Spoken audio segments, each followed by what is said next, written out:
ज्येष्ठ नेते एकनाथ खडसे आपल्यासोबत आहेत। महाराष्ट्रामध्ये या ठिकाणी महाविकास आघाडीने मोठी मुसडी मारलेली आहे आणि महायुतीला मोठा फटका या ठिकाणी बसलेला आहे। लोकसभेमध्ये मोठा फटका महाराष्ट्रामध्ये महायुतीला मोठ्या प्रमाणावर अपेक्षा होत्या, परंतु आत्ताचे निकाल जर पाहिले तर महायुतीला या ठिकाणी मोठ्या प्रमाणावर फटका बसलेला दिसतो आहे। त्यातल्या त्यात भारतीय जनता पार्टीचे 23 खासदार मागच्या कालखंडामध्ये होते, आता ते 9 वर आले आहे आणि यामध्ये राज्यामध्ये कमी मतदान झालं, आपलं कमी खासदार निवडून आल्याचा फटका हा नरेंद्र मोदींना पंतप्रधान होण्यासाठी अडथळा ठरू शकतो। या ठिकाणी जर आपण चित्र पाहिलं तर महाराष्ट्रामधलं जे राजकारण अलीकडच्या कालखंडामध्ये सुरू आहे ते राजकारण जनतेला मान्य नाही आहे। एक प्रकारे या ठिकाणी त्यांनी ते सगळं जे राजकारण आहे त्याचं जुगारलं आणि काहीतरी चांगलं व्हावं या अपेक्षेने त्यांनी इंडिया आघाडीला ठिकाणी मतदान केलेलं दिसतं आहे। आणि मी रावेर लोकसभा क्षेत्राच्या संदर्भामध्ये भारतीय जनता पार्टीमध्ये प्रवेश करण्याची इच्छा व्यक्त केल्यानंतर या जळगाव जिल्ह्यामध्ये एक प्रकारे आमच्या कार्यकर्त्यांमध्ये चैतन्य आलं। जे आधीचं भाजपचं होतं बळ, त्यामध्ये अधिक आमच्याही कार्यकर्त्यांचं बळ त्याला जोडलं गेलं आणि या दोन्ही भाजपच्या जागा ज्या आहेत त्या चांगल्या मताधिक्याने निवडून आल्या। एकंदरीत संकटमोचकांची जादू उत्तर महाराष्ट्रामध्ये बोलत होते की गिरीश महाजन 1 नंबरला आम्ही उत्तर महाराष्ट्रात राहू कुठेतरी। नाही, उत्तर महाराष्ट्रामध्ये गेल्या काही टर्मपासून आम्हाला ज्या 6 जागा मिळायच्या त्यापैकी 5 जागांवर आम्हाला सातत्यानं विजय मिळत आलेला होता।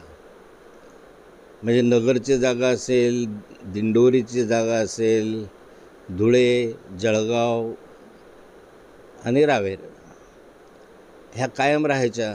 मागच्या वेळेस तर सर्व जागा आमच्या होत्या। 6च्या 6 जागांवर आमचा विजय प्राप्त झाला होता आणि अगदी फार पूर्वीपासून म्हणजे 25-30 वर्षापासून या ठिकाणी 6 पैकी 5 जागांवर विजय नेहमीच मिळत गेला।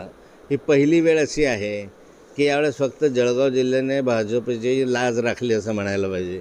ह्या 2 जागा निवडून आल्या आणि या ठिकाणी आमचे संकटमोचक गिरीश भाऊ असतील का अन्य असतील यांचे परिश्रम जरा कमी पडले। पंकजा मुंडेंचा देखील पराभव मोठा मानला जातोय आणि पंकजाताईंचा पराभव हा धक्कादायक आहे। पंकजाताई इतक्या कमी मताधिक्यानं पराजित होतील असं कधी वाटलं नव्हतं। त्या चांगल्या मताधिक्यानं विजयी होतील असं आम्हाला वाटत असताना सर्वांसाठी आम्हाला ही बातमी म्हणजे एक धक्का देणारी आहे।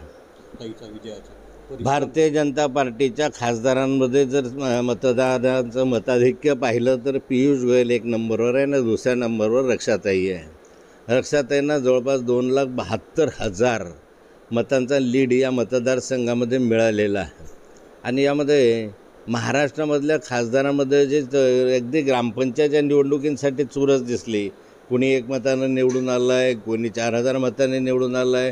ह्या चुरशीकडे बघत असताना रक्षाताईंचं 2,72,000चं मताधिक्य हे अधिक उठून दिसणारं आहे। हे श्रेय तुमचं तुम्ही आणि विजयाचं श्रेय तर खरं कार्यकर्त्यांचं असतं, मतदारांचं असतं।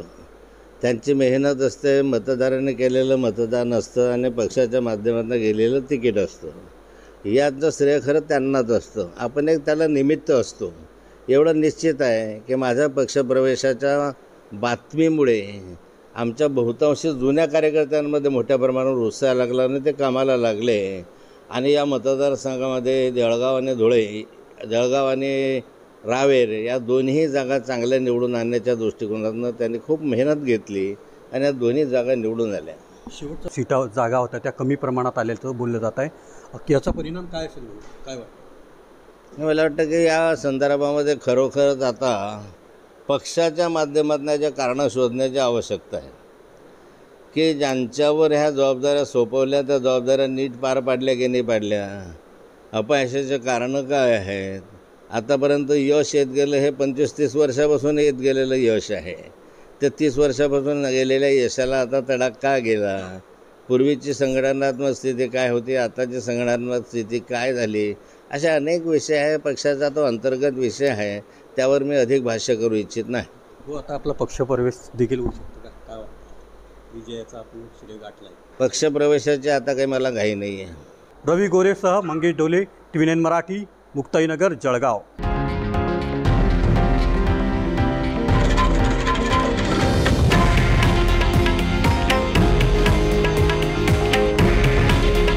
हे आहे देशातील नंबर 1 न्यूज नेटवर्क आणि आपण पाहत आहात TV9 मराठी. काळजी तुमची, हित महाराष्ट्राचं.